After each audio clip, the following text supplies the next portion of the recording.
بسم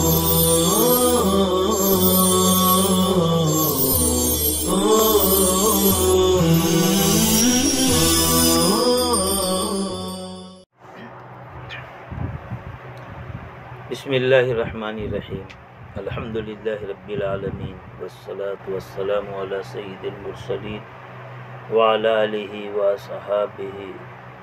الطیبین الطاہرین کأن عنقہ جید دمیا فی صفاء الفضہ معتدل الخلق بادن متماسک سواء البدن والصدر عریض الصدر بعید ما بین منکبین زخم الکرادیس انور المتجرد موصول ما بین اللبہ والسرہ بشعر یجری کالخط عاری الثدیین والبدن مما سوا ذلك اشعر الذراعین والمنکبین وعلی الصدر طویل الزندین رحب الراحہ شطن الکفین والقدمین۔ عزیز طلباء، آپ صلی اللہ تعالی وسلم کے سراپے کے حسن و جمال، آپ کی جسمانی ساخت کی خوبصورتی کو بیان کرتے ہوئے راوی کہتے ہیں کان عنقہ جید و دمیا فی صفاء الفضہ۔ آپ جانتے ہیں عنق گردن کو کہتے ہیں اور جید بھی گردن کو کہتے ہیں۔ گردن کا وہ حصہ جہاں عورتیں ہار وغیرہ پہنتی ہیں اس کو اصلاً دمیا کہا جاتا، اس کو اصلاً جید کہا جاتا۔ گردن قرآن میں فی جیدیا حبل مما مسد آیا، فی جیدیا حبل مما مسد، اور اس کی گردن میں عنق عام پورے گردن کے حصے کو کہتے ہیں۔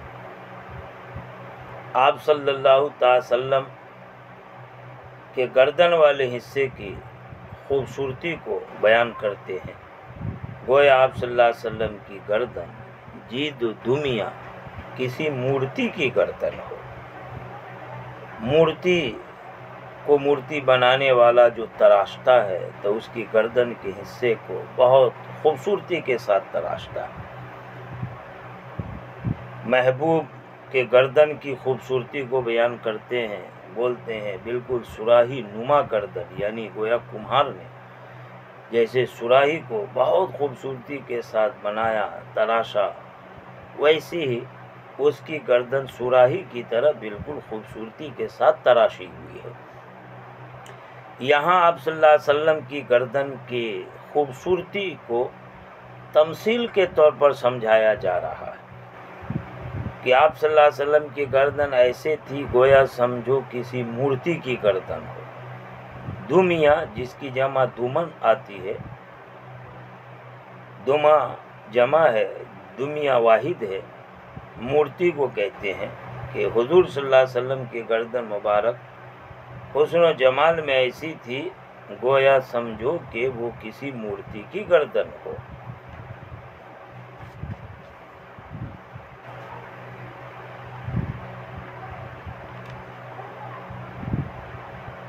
مورتی تراشنے والا کتنی خوبصورتی کے ساتھ مورتی تراشتا ہے اور اس میں اپنے فن کا کیسا مظاہرہ کرتا ہے۔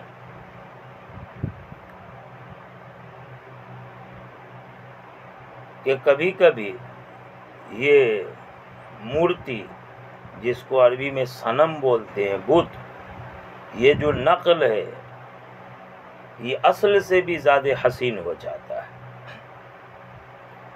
چنانچہ متنبی نے اپنے محبوب کی تعریف کرتے ہوئے صنم من الاصنام لولا الروح کہا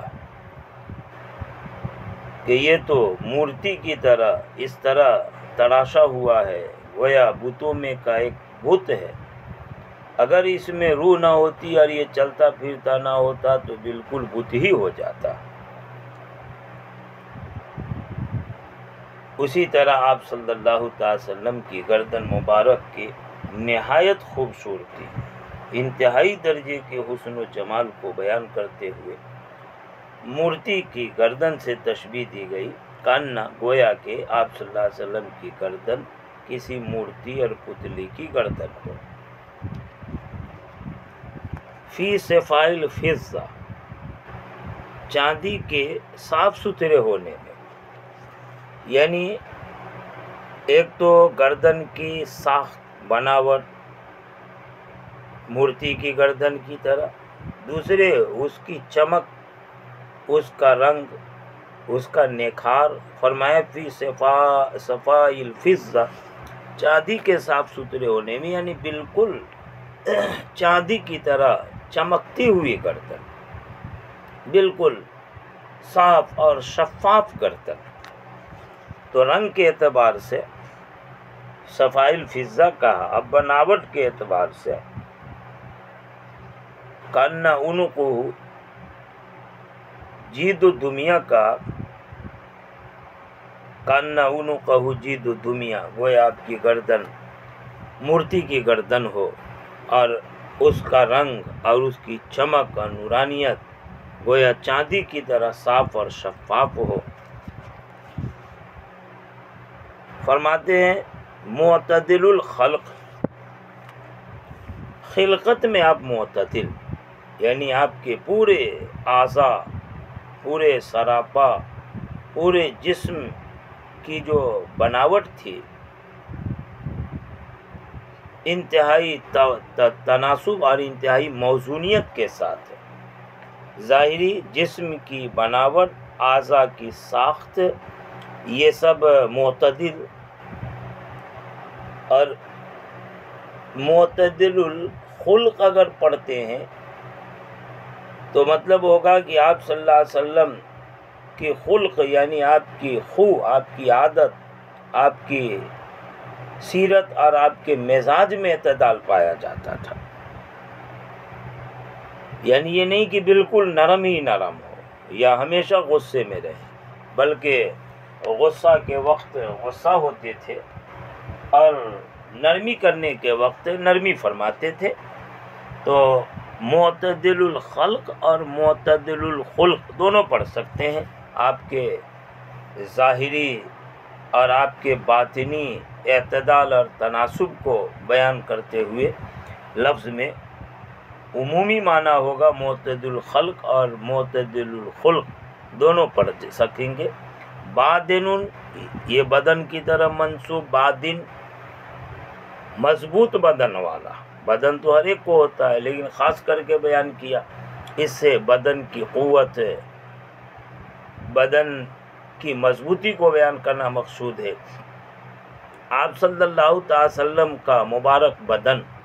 یہ گوشت سے خالی نہیں ہوتا، یعنی بالکل لاغر دبلا پتلا آپ نہیں تھے، بلکہ بھرے گوشت والے۔ لیکن کسی کسی کے بدن پر گوشت بہت زیادہ بھرا ہوتا ہے، بالکل تھل تھل کرتا ہوا، ایسا نہیں، بلکہ گٹھا ہوا جسم، آپ کے اعضاء ایک دوسرے سے بالکل جڑے ہوئے تھے، مضبوطی کے ساتھ پکڑے ہوئے، جس کو گٹھا بدن بولتے ہیں، مضبوط بدن۔ تو باطن میں ایک وہم ہوتا تھا کہ مضبوط بدن والے، تو مضبوط بدن تو موٹے آدمی کو بھی ہوتا، اس لیے متماسک کہا کہ بدن مضبوط تھا لیکن گوشت کی افراط کے ساتھ زیادتی کے طور پر نہیں، بلکہ گوشت بھرا بھرا ہوتا تھا، متماسک تھا۔ متماسک تماسک سے ایک دوسرے کو مضبوطی کے ساتھ جکڑ لینا، پکڑ لینا، جس کو آپ کہہ سکتے ہیں کہ آپ صلی اللہ علیہ وسلم کا جسم مبارک ڈھیلا ڈھالا نہیں تھا، بلکہ آپ صلی اللہ علیہ وسلم کا جسم بھرا بھرا، گٹھا ہوا اور مضبوط جسم تھا۔ یعنی اعضاء جو تھے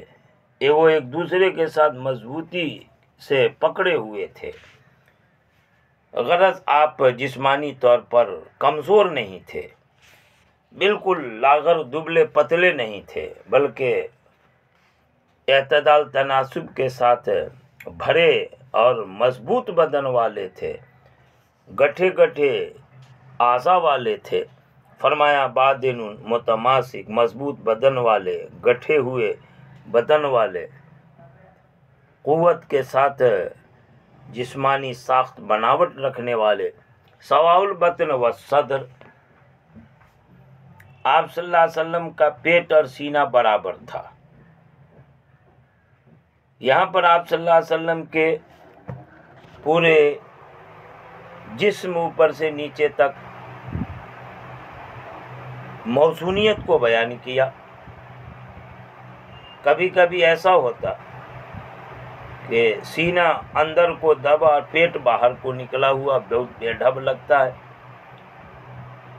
لیکن آپ صلی اللہ علیہ وسلم کا سینہ مبارک اور آپ کا پیٹ دونوں کی سطح برابر تھی، یعنی سراپے کا عزو اپنی جگہ جیسا ہونا چاہیے ویسے، پیٹ اور سینہ برابر برابر، بالکل اندر کو دبے ہوئے باہر کو نکلے ہوئے نہیں، بلکہ معتدل۔ سوا کا لفظ آیا، سوا جانتے ہیں آپ وسط کو بولتے ہیں، درمیان یعنی بیچ بیچ، گویا کہ سینے اور پیٹ کے ابھار اس کی سطح میں اعتدال پایا جاتا تھا۔ عریض الصدر، فراخ سینے والے،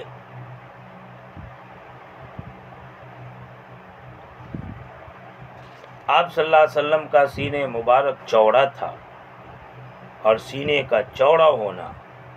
فراخ اور کشادہ ہونا، یہ مردوں میں بہت کمال ہے، بڑے حسن اور جمال کو ظاہر کرتا ہے، اور ساتھ ساتھ اس کی عظمت اور قوت پر بھی علامت ہے۔ تو چوڑے اور فراخ سینے والے تھے آپ، یعنی بڑے حسین تھے، اس طرح سے مردانگی حسن کیا پیکر تھے، بے مثال پیکر، اور آپ کی عظمت، آپ کی جسمانی قوت، طاقت اس سینے کی چوڑائی سے جھلکتی تھی۔ آگے بعیدہ ما بین منکبین، کہ آپ کے دونوں موٹے شانے کے درمیان قدر فاصلہ تھا، ماقبل میں تحقیق ہو چکی۔ زخم الکرادیس، آپ کے جوڑ کی ہڈیوں کے سرے مضبوط تھے، بڑے تھے، اس پر بھی کلام ہو چکا۔ انول المتجرد، متجرد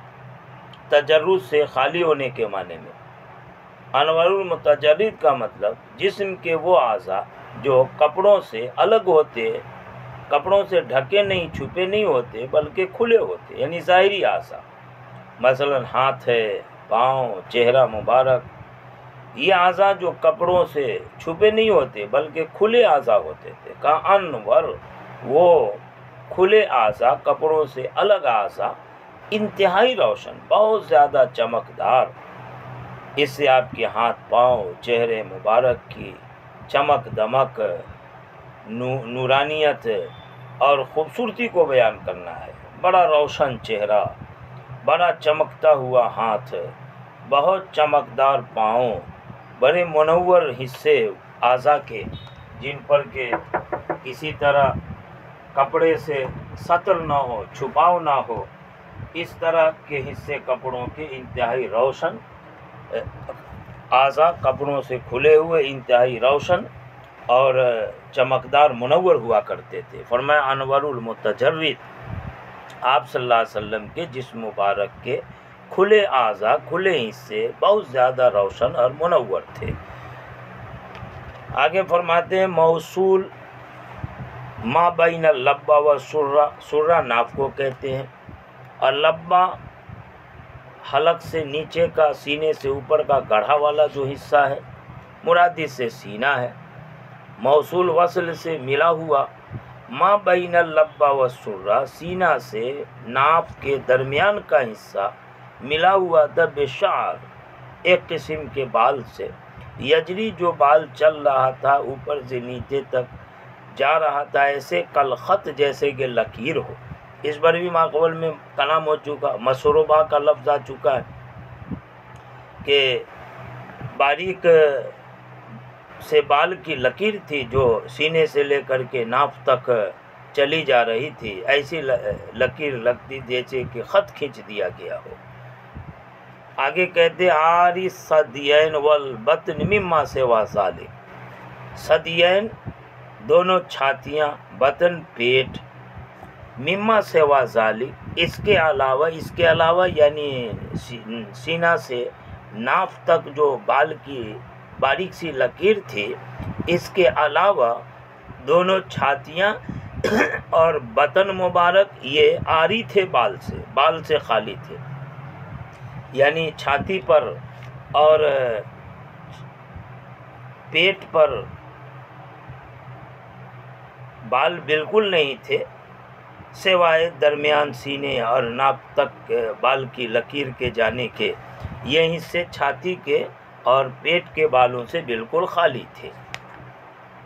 اشعر الذراعین والمنکبین، دونوں بازو اور دونوں موڈھے بالوں والے تھے۔ وعالی الصدر، اور سینے کا بالائی حصہ، اشعر کثیر الشعر کو کہتے ہیں، یعنی بہت زیادہ بال ہو۔ آپ صلی اللہ علیہ وسلم کے دونوں بازوؤں، دونوں کندھوں اور سینے کے بالائی حصے پر، اوپر کے حصے پر کچھ بال تھے جن کو بیان کیا اشعر الذراعین،